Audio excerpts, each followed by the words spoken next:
8. Make the fault seem easy to correct. A bachelor friend of mine, about 40 years old, became engaged, and his fiancée persuaded him to take some belated dancing lessons. The Lord knows I needed dancing lessons, he confessed as he told me the story, for I danced just as I did when I first started 20 years ago. The first teacher I engaged probably told me the truth. She said I was all wrong, I would just have to forget everything and begin all over again. But that took the heart out of me. I had no incentive to go on. So I quit her.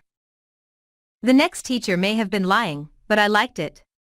She said nonchalantly that my dancing was a bit old-fashioned perhaps, but the fundamentals were all right, and she assured me I wouldn't have any trouble learning a few new steps. The first teacher had discouraged me by emphasizing my mistakes. This new teacher did the opposite. She kept praising the things I did right and minimizing my errors. You have a natural sense of rhythm, she assured me. You really are a natural-born dancer. Now my common sense tells me that I always have been and always will be a fourth-rate dancer, yet, deep in my heart, I still like to think that maybe she meant it. To be sure, I was paying her to say it, but why bring that up? At any rate, I know I am a better dancer than I would have been if she hadn't told me I had a natural sense of rhythm. That encouraged me. That gave me hope. That made me want to improve. Tell your child, your spouse, or your employee that he or she is stupid or dumb at a certain thing, has no gift for it, and is doing it all wrong, and you have destroyed almost every incentive to try to improve. But use the opposite technique. Be liberal with your encouragement, make the thing seem easy to do, let the other person know that you have faith in his ability to do it, that he has an undeveloped flair for it, and he will practice until the dawn comes in the window in order to excel. Lowell Thomas, a superb artist in human relations, used this technique. He gave you confidence, inspired you with courage and faith. For example, I spent a weekend with Mr. and Mrs. Thomas, and on Saturday night, I was asked to sit in on a friendly bridge game before a roaring fire. Bridge? Oh no. No. No. Not me. I knew nothing about it.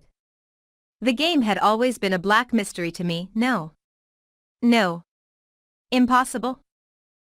Why, Dale, it is no trick at all, Lowell replied. There is nothing to bridge except memory and judgment. You've written articles on memory. Bridge will be a cinch for you. It's right up your alley. And presto, almost before I realized what I was doing, I found myself for the first time at a bridge table. All because I was told I had a natural flair for it, and the game was made to seem easy. Speaking of bridge reminds me of Ely Culbertson, whose books on bridge have been translated into a dozen languages, and have sold more than 1 million copies. Yet he told me he never would have made a profession out of the game if a certain young woman hadn't assured him he had a flair for it. When he came to America in 1922, he tried to get a job teaching in philosophy and sociology, but he couldn't. Then he tried selling coal, and he failed at that. Then he tried selling coffee, and he failed at that too. He had played some bridge, but it had never occurred to him in those days that someday he would teach it. He was not only a poor card player, but he was also very stubborn. He asked so many questions and held so many post-mortem examinations that no one wanted to play with him. Then he met a pretty bridge teacher, Josephine Dillon, fell in love and married her. She noticed how carefully he analyzed his cards and persuaded him that he was a potential genius at the card table. It was that encouragement and that alone, Culbertson told me, that caused him to make a profession of bridge. Clarence M. Jones, one of the instructors of our course in Cincinnati, Ohio, told how encouragement and making faults seem easy to correct completely changed the life of his son. In 1970, my son David, who was then 15 years old, came to live with me in Cincinnati. He had led a rough life. In 1958 his head was cut open in a car accident, leaving a very bad scar on his forehead. In 1960 his mother and I were divorced and he moved to Dallas, Texas, with his mother. Until he was 15 he had spent most of his school years in special classes for slow learners in the Dallas school system. Possibly because of the scar, school administrators had decided he was brain injured and could not function at a normal level. He was 2 years behind his age group, so he was only in the 7th grade. Yet he did not know his multiplication tables, added on his fingers, and could barely read. There was one positive point. He loved to work on radio and TV sets. He wanted to become a TV technician. I encouraged this and pointed out that he needed math to qualify for the training.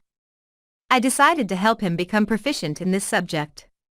We obtained 4 sets of flashcards: multiplication, division, addition, and subtraction. As we went through the cards, we put the correct answers in a discard stack. When David missed one, I gave him the correct answer, and then put the card in the repeat stack until there were no cards left. I made a big deal out of each card he got right, particularly if he had missed it previously. Each night we would go through the repeat stack until there were no cards left.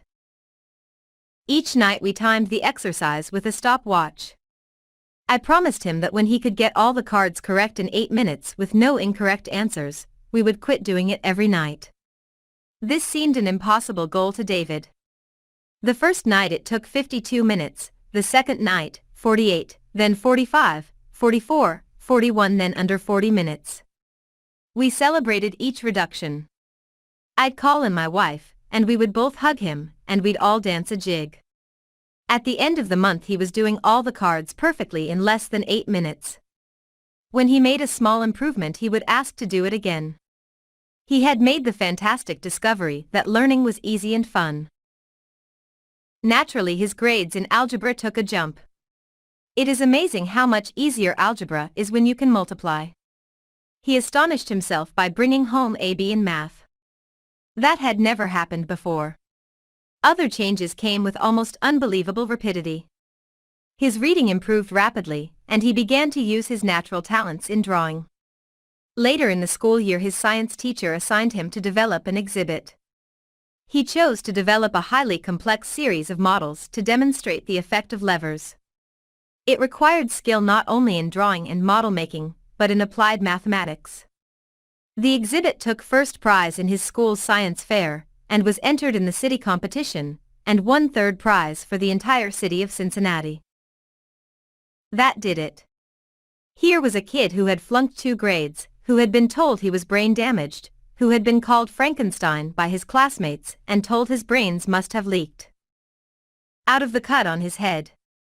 Suddenly he discovered he could really learn and accomplish things. The result? From the last quarter of the 8th grade all the way through high school, he never failed to make the honor roll. In high school he was elected to the National Honor Society. Once he found learning was easy, his whole life changed. If you want to help others to improve, remember. Principle 8: Use encouragement. Make the fault seem easy to correct.